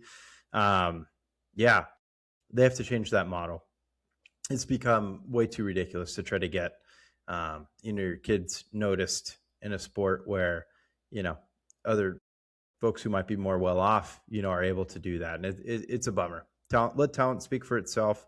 Let there be like a fair development, like you've always mentioned, when it comes to the sport, because benefits elsewhere, it would here too. So yeah, make it happen. Yeah, make it happen. But yeah, those are our banter takes for this week. Agree or disagree? Think one of us has completely lost our mind, or one of our takes has gone totally off the rails? Let us know. Drop your banter in the comments. Let us know which side you're on this week. But we'll head into our banter sportsbook. This is where we put our sports knowledge, predictions, and reputation on the line. From the biggest games, hottest storylines, to championship races, surprise contenders, and much more. We're covering everything that happens across the sports world. So no betting slip is required, only if you really want it. We're just going to talk sports, strong opinions, and plenty of banners. So we're going to open up our books and discuss some NBA trade news. and just NBA draft recap. We can start with the trade news. Biggest one. How long have we been waiting for this trade, Tim? Maybe 3 years? Yeah, it feels like forever. And it We've been was waiting a like, few. yeah, it was the biggest tease Yeah. for Forever. this. Yeah, but it finally happened. You can say we finally got that. We got what we were promised. Giannis Antetokounmpo Nice. is it was probably still very butchered, but getting traded to the Miami Heat. He's going along with Bobby Portis, and the Bucks are receiving Tyler Hero, Jaime Jaquez Jr., Khalil Ware, Kasparas Jakunis, 3 future first round picks, 1 pick swap, and 1 second round pick. So quite a haul for the Bucks. I'll let you start, Tim. What do you think of this trade overall? Bucks stole from the Heat altogether. I think that they easily win this trade. Giannis refuses to stay healthy at this point in his career, and I don't feel like him and Bam will gel well together. It's kind of a combo that doesn't really make a whole lot of sense to me. You know, both playing down low. How much of the key are you going to share? I don't see how it's going to gel. Now they have no guards as well. So, you know, even any of their starters that are there, like they have zero bench to go along with it because they trade a lot of it. And they traded any future of having it with the 3 first round picks. It just, yeah, I think that the Heat got absolutely fleeced. And I think if this trade happened, 3-4 years ago, okay, much more even. And then Bobby Portis, I've placed some wagers on him in the past. You know, he's decent for some rebounds. I like how animated he can get at times, but outside of that, this point in his career, Bobby Portis, again, it's just another big, like you're just going to sub him in when, you know, Bam or Giannis gets tired. And that's about it. But I think that surrounding wise, this is one of the worst teams that Giannis has ever had. I think he goes to a much better coaching situation for sure with the Heat. But outside of that, I don't like it. And then for the Bucks, you have Tyler Hero coming back home, Milwaukee native, gets to play in Milwaukee. Jaime Jaquez, big fan of his, local kid here in Ventura County. I think he's a great talent, very versatile, does it all, really fills up his stat sheet. I think he's a phenomenal addition. You have the 3 firsts to go along with it. And then who was the third player, or was it Khalil Ware? Yeah, another great player. And now all of a sudden the Bucks have all this young talent. And I one of the draft picks they already used today, if I'm not mistaken. And I think that they got the kid out of Tennessee. Might be wrong, but I'm pretty sure that's who they drafted. Nate Ament, Tennessee. Yeah. No, and looks great. I think he looks like a good big. So, develop him as best you can. And there's your big replacement for Portis and Giannis leaving. So, again, I think this is an easy fleece by the Bucks. And quite frankly, I think the Celtics should count themselves lucky they didn't trade for him. I don't know if this is just, it's not even bitterness of the Warriors not getting involved with it. It's more just, we haven't really seen Giannis play much. He's just been so injured. And I was looking through his stats. He hardly ever finishes over 70 games played in a season. Yeah. So I don't see it. Great talent, but yeah. Yeah, for me, I still think the Bucks win it. If Giannis could stay healthy, this could be one of the scariest, backcourts. Bam, Giannis, and Andrew Wiggins still is able to produce quite a bit. He's on the decline. He's at 31, but still, But then after that, you mentioned the guards. Davion Mitchell, Norman Powell. Norman Powell's 33, dude. Like, that dude's... He did a lot with the Clippers, and that's how he got his payday from Miami, but he ain't Tyler Hero. He ain't young like Jaime Jaquez. Um, Davion Mitchell, not the same product as his brother, Donovan Mitchell. So there's a lot of question marks. What they're gonna do, especially with their cap space. Giannis is an expensive player, taking up a lot of cap space, and Norman Powell, $20 million player right there. You know, taking up a lot of cap space. Um, yeah, the Bucks. I think they're rebuilding around Tyler Hero. Jaime Jaquez could be a great piece, and honestly, finally be on a team that isn't really dominated and can maybe be that X factor. Khalil Ware, always a great big, in Miami, always did decent. So I think they're good. And three future first round picks. If Miami, Giannis or Bam get injured, that's going to be a top 10. That's going to be a lottery pick. And the way some of these lottery picks go for some of these teams, it could be a number one pick. And man, getting that for the Bucks and not having to pay Giannis, they're set. So it's looking good. But like I say, but if Giannis can stay healthy, Bobby Portis can stay healthy and play peak Bobby Portis game, this could be a somewhat of a good team and scary team. But there's still a lot of missing pieces and question marks I have. Mm-hmm. Yeah, definitely. I somebody said yesterday in one of the comments that like this is a team that will score just under 100 a night, and I agree. You have two main scorers in one nice add-on with Wiggins. Yeah. I experienced Wiggins, phenomenal for that championship run we had with him. After that, yeah, he went pretty non-existent in a lot of games. So he has it in him, but it's a tall ask to ask them to stay healthy when it comes to, especially to Giannis. So again, yeah, I really feel like the Bucks did well. Yeah. Because if you look at the Bucks roster, center, it most likely will be Khalil Ware, but they got backup Miles Turner. Miles Turner is a beast still. Yeah, That guy could do a straight on the lot. boards and blocks too. Yeah. Forwards, they got Jaime Jaquez, Usman Dang, Kyle Kuzma, Tarian Prince. So, I think Jaime Jaquez could get into that starting rotation easily and develop. Kyle Kuzma probably has to be shipped out. He's eating up 21 million, so they could get someone else for no reason. Yeah. And then guards, this is where I think they do pretty well. Gary Trent, Ryan Rollins, Kevin Porter, Tyler Hero, Gary Harris. So like they got solid guards, and now with Tyler Hero, a shooter, like this is a team that can make a good run if they add a few more additional pieces. Absolutely. It's a very formidable team all of a sudden. Really well balanced.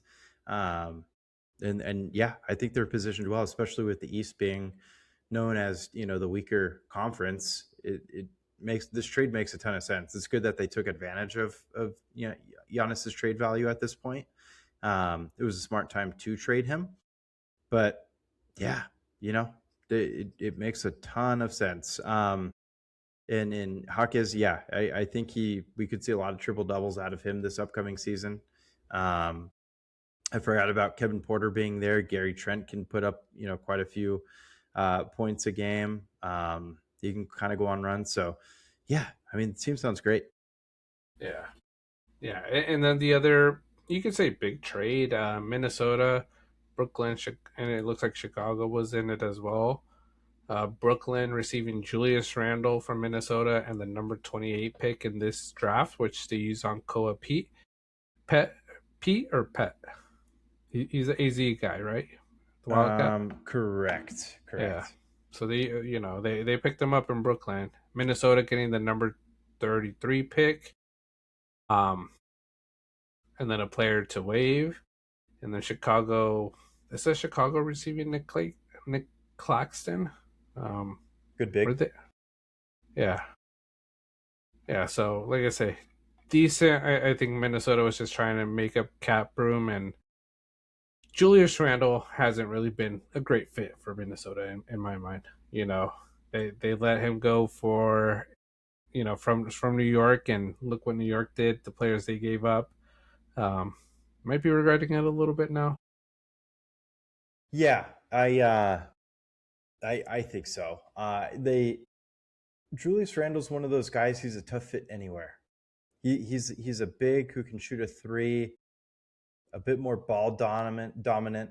He can have decent rebounding numbers at times, but he can have games where he puts 60 up, but then he'll have 5 in a row that he barely gets into double digits. It's just very fluky type player, very good player, but just the consistency isn't there enough. And I think he's going to have a tough time no matter what team. I think Brooklyn's honestly a great landing spot for him because he can just kind of do his thing, because Brooklyn, cool city, I guess to go to and be the face of the franchise. But with the Knicks just winning a championship, nobody's going to bat an eye at you, unfortunately.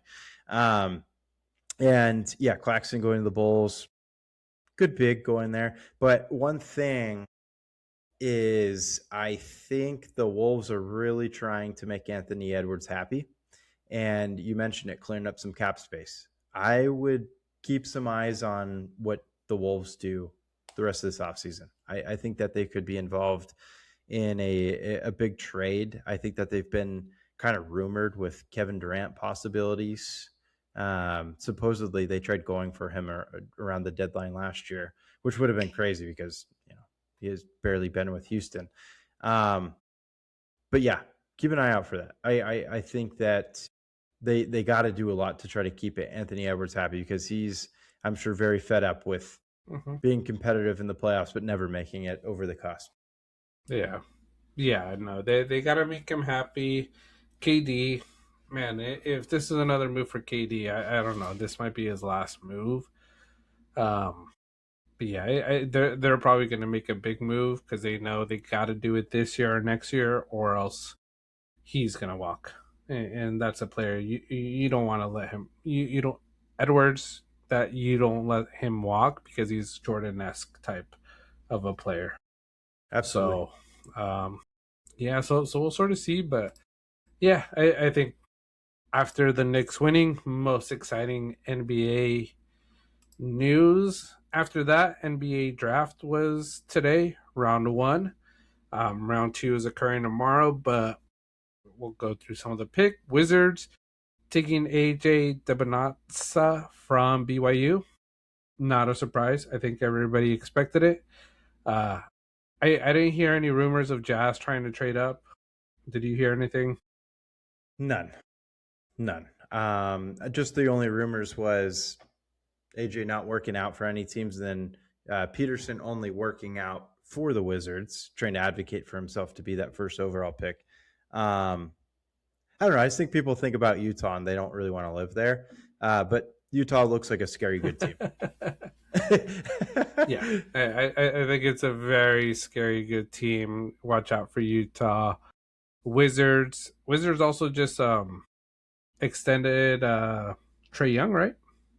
They sure did. Quite a few buckaroos with that. I think he's supposed to be getting 40 to 50 mil a year.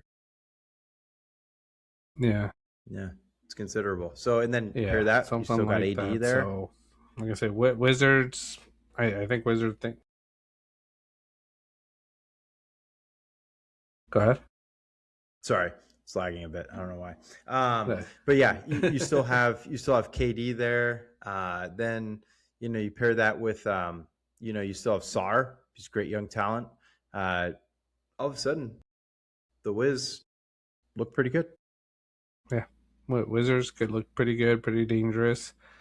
But yeah, AJ round 1, Darren Peterson number 2, pretty obvious. Grizzlies taking Cameron Bruiser. I think everybody expected that as well. Good place for him as well with the Grizzlies. The Bulls taking Caleb Wilson. I think that was a prediction. And then my Clippers taking Keaton Wagler. It's what I kept on seeing as predictions as who was going to fall to us at number 5, and I'm happy with it. I think it's a great piece for our team and to possibly start our rebuild after these next few years, or after maybe this year, depending on what Kawhi does. But happy with this pick. Don't think it's one of these picks that we have wasted the way we have wasted first round picks in the past, like top first round picks. So I'm happy with my team's pick. Yeah, no, I think that was a phenomenal pick. A lot of great talk with Wags all together, and now you're reaping the reward with that pick because that's the swap from Indiana. Letting go of Zubac. So I know it was one that hurt your soul there, John, but one that I think is going to pay off. Yeah, I think it'll pay off. But yeah, the Nets taking Mikael Brown, Kings taking Darius Acuff, Hawks Kingston Flemings, Mavericks Morris Johnson Jr. from Michigan, Bucks Braden Burries, Arizona, and then your Warriors taking Yaxel Lindenberg, Michigan. And I think this is a guy you were talking about. Yeah. Hire me, Warriors, if you guys just want any advice. I think you guys did a great job, though. This is the dude I wanted. We're picking in the draft. This is, smaller, big. It's a kind of a commonplace for what the Warriors like to do. We don't really go for those, oversized bigs really ever.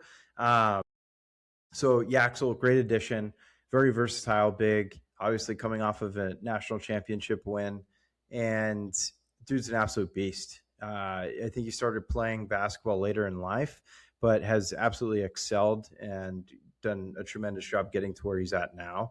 And I think he's one of those players that can make an immediate impact. I think that he plays a position that we absolutely need. We're filling a large void where he's going to be playing. So pairing that with, how the offense runs, obviously there's a lot of off-ball movement. I think he's excellent for it. So Yaxel, God, might have to look at a jersey. But very thrilled with this pick. We did exactly what I want. Yeah, no, it's a good pick. Also, to mention, little possible disagreement fight going on between Dunleavy and Lacob in the picks room for the Warriors. Okay. Was on Twitter. Evan, part of the family, messaged me and Chris about it, and we're like, oh. And then my response was just kind of like, I wish he would have bought the Padres and just let Dunleavy do his job as well. Yeah. I still think it's Dunleavy has to go, put Steve Kerr up there and hire a new coach. I think Steve Kerr is at that point with in his coaching career where he has to just be a GM, do those other decisions and let someone else coach. And nothing against Dunleavy. I think he's been a good GM. He's been good for the squad, but I think it's time for that change. I think coaching change is what's needed in Golden State. Yeah. If my dreams would have been met, it would have been they did that several years ago after their last championship and Mike Brown took over as head coach. That would have been so good. But here we are. Yeah, here we are. But yeah, after that, like I said, I think most of the draft went the way it went. Fellow New Zealander now, Kareem Lopez, a Piston. With the Pistons, he was part of the New Zealand Breakers. New Zealand has some solid basketball players, so great to see that. First Mexican national to be drafted in the first round as well. He's I forget where about in Mexico he's from, but he was also that player that was rumored with the Warriors early on in early predictions. So pumped. Seems like a great player. Yeah, seems like a good player. So, but yeah, that's about all NBA. I think second round will be a little interesting. See what draft day trades. See what some of these other names that haven't been drafted, where they get drafted, or do get drafted, or signed on as a free agent. Mm-hmm. Absolutely. Yeah. I think there's a lot more to be seen with, a lot of the NBA. I think that there's going to be more parity with trades. Some teams to keep an eye out for. Mm-hmm. Jaylen Brown. I think that Jaylen might be Brown. our next trade announcement. I'm not going to lie. It could be. Like I mentioned, I wouldn't have been surprised to see us try to move back up into the first round with our later picks and maybe even moving on from Kawhi. But I also know Kawhi, the way he ended the season, if he can stay healthy like that all next season, we could be a team to be afraid of a bit. So hopefully Kawhi stays healthy. But we'll see. Yeah, what draft day trades and what else happens. I think a lot's going to happen. Jaylen Brown's one. KD's always one to talk about. Draymond Green, you ready to move on from him? I think he should be dealt. Yeah. I don't think we will. But I think it would be nice. It would be nice. But I think that we would have tried to go for some type of draft compensation. So at this point, I don't think we will. I think he's going to be a lifelong Warrior. I've accepted it. I've accepted it. Yeah. Yep. But that's our Banter sports book. Not much more sports news out there. And we'll go into our last little discussion, Real on the Rocks. This is where we talk movies, TV shows, streaming hits, theater releases, and everything happening in the world of entertainment. So we're either gonna review box office hits that have just come out, what we're binging, revisiting classics, or anything streaming wise, and we also test our movie knowledge. We'll sort of see what's going on. Nothing's off limits. Some reviews will be thoughtful. Some of you guys will like it. Some reviews won't.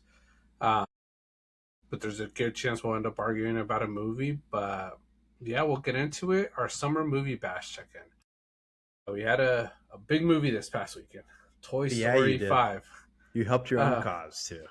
Yes, I helped my own cause. I'll give my quick movie review on that without spoilers. But Toy Story 5 made a total of $159,677,837 this past weekend.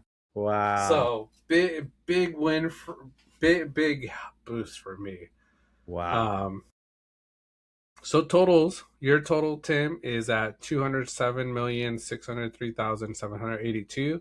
You still got the Odyssey to come out, and you got Moana coming out. So you still got 2 movies out.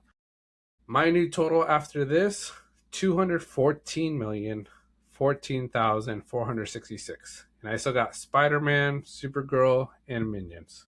Oof, I'm in trouble. So this Toy Story one, I'll be surprised, made a lot more than what I was expecting. I was expecting maybe low hundreds, but 160 almost, that's big. I think a lot of it's Taylor Swift money.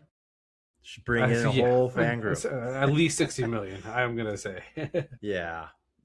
And, Toy Story is just one of those movies where they have done so exceptional with sequels. And it's just, I think it's just an old reliable when it comes to sequels, and people believe it. So makes sense. Yeah, makes sense. It came on the dawn of pretty much summer starting for a lot of kids throughout the U.S., I think some of these parents had to bribe their kids. Like, okay, I want to watch a lot of World Cup soccer. I'm going to take you to watch Toy Story during the game. Maybe I don't want to watch, but if I take you, you got to let me watch soccer, not disturb me, not bother me at all. But yeah, my quick recap of the movie. I did watch it on Thursday. I enjoyed the movie a lot. I liked it. Just a typical Toy Story movie. Bringing back the old gang. I think what was sort of hit the heart a little bit was some of the voices weren't the same, because the actors have passed away. If you think about it that way too, some of these actors, when they were doing it, they were already in like their 70s, 80s, and this has been going on since we were kids. Um, so a little sad with that, but still brought back the entire gang. I will say a Jesse dominated movie. That character really dominated quite a bit of the movie. Did bring some tears, some feelings, and honestly, now as a parent watching this in theater, I will say hits a lot more differently than just watching it with not being a parent or as a kid. Mm-hmm. I don't know if you had your oldest one now when the last one came out. Um, but I don't know. Did you feel like that as a parent? When then watching Toy Story, because it just is a different perspective.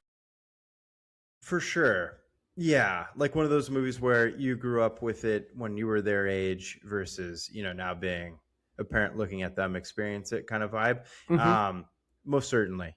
Yeah. And in it's kind of relived through several things. It could be like SpongeBob TV shows, things like that, but Toy Story is absolutely through and through the cream of the crop with that. And it's like bittersweet in a way. It's like, man, A, we're getting old. Yeah. It's like, but B, watching the enjoyment of them experiencing something like a Disney classic for the first time or multiple times. Yeah. Nothing beats it, man. Yeah. We're blessed to have Disney be around as long as it has, and everything that they still do in real life. Yeah, I think we are, and honestly, like I say, some of the things sort of hit exactly like you say because it reminds me when I was a kid growing up, and now seeing Keanu as a kid, and just like I say, some of the things it touches on really brings me to now as a parent and how I've done a lot of things. So a great movie. It does show, like I say, I don't think this is much spoiler, but Lily Pad, the tablet, sort of as the villain. Um, there is a great story to it, but what I really liked, and maybe I think may open up the eyes to a lot of parents, is how the dangers of tablet and even just online are that we really don't pay attention to. Mm-hmm. Um, when we look at like some of the dangers online, we look at like, oh, what sites are they on? Who are they talking to? You know, I know like big games like Roblox, Minecraft, um, other electronic games like handheld games. There's like concerns about it with like the type of people that actually do go on it as well. But this was somewhat like the dangers of the same age group of what could happen and not even knowing that it's happening.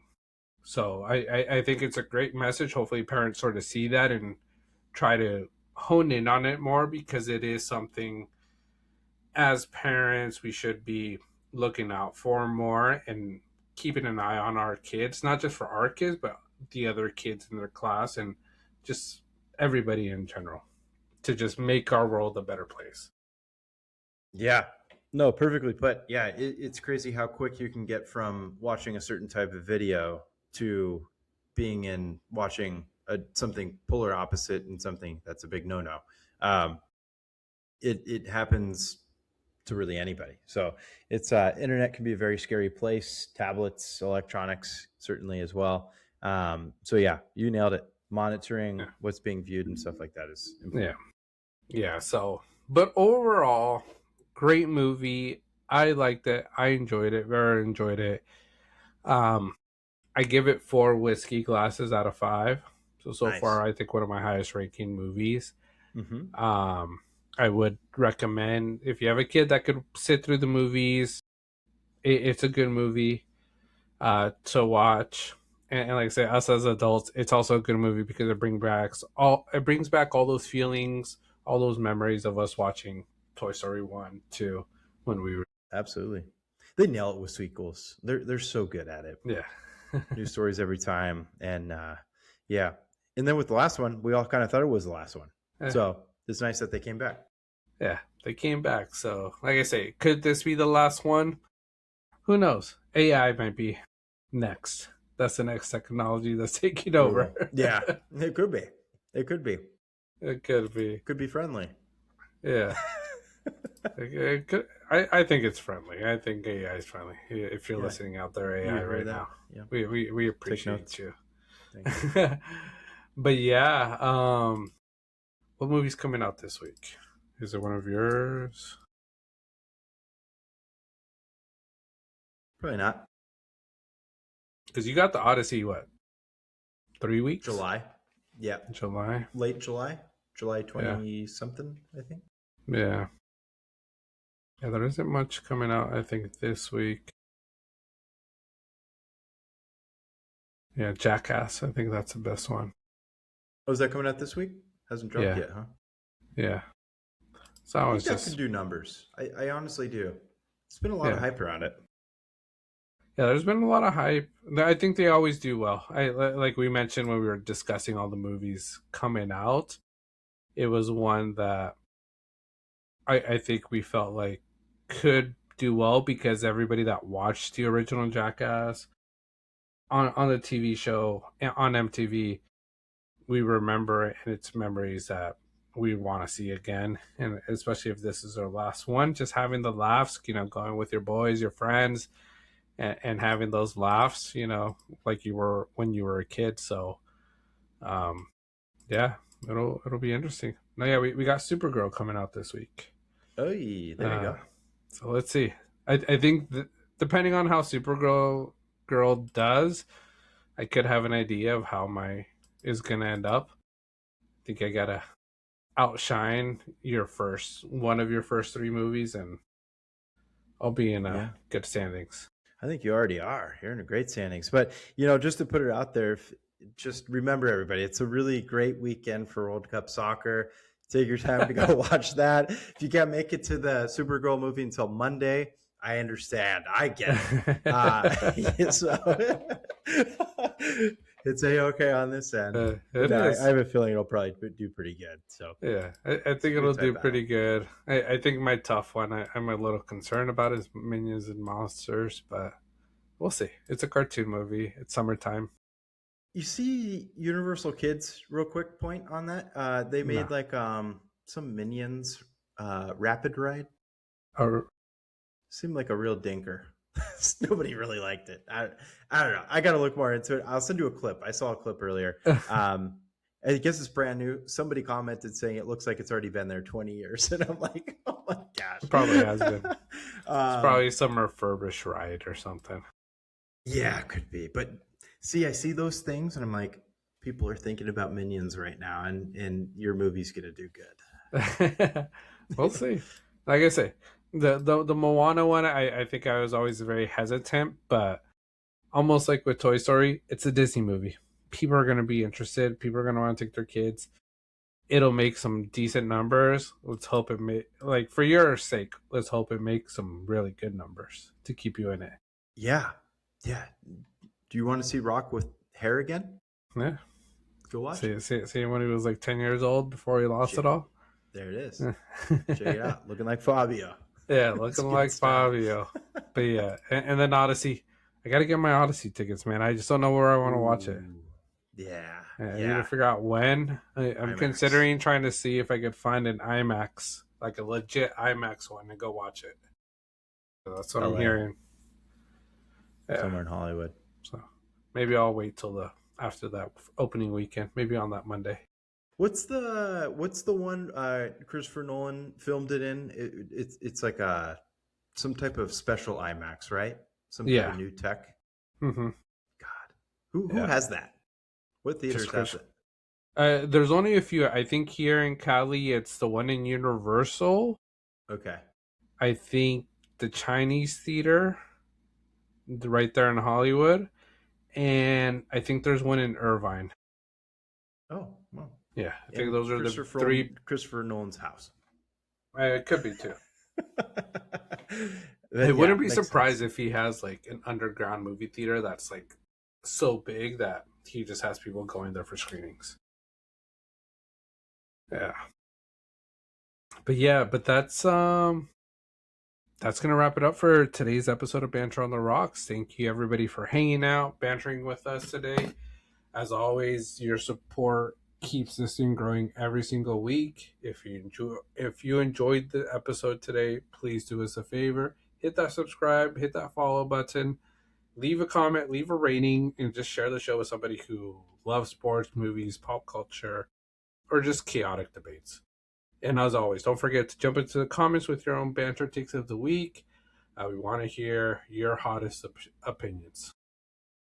Absolutely. Yeah. Thank you guys so much for all of the love, support, comments, likes, subscriptions, follows, you name it. Everybody's, been so incredibly supportive for this run, especially this, past couple of weeks with the World Cup stuff going on. It's unlocked some really cool stuff with this channel, and it's gotten us just very eager for what's to come. Yeah, thank you guys so much for everything. Enjoy the World Cup soccer. You guys can wait till the movies until next week. It's okay. But yeah. Just kidding. Enjoy your week ahead. Yes, enjoy. Peace. See you.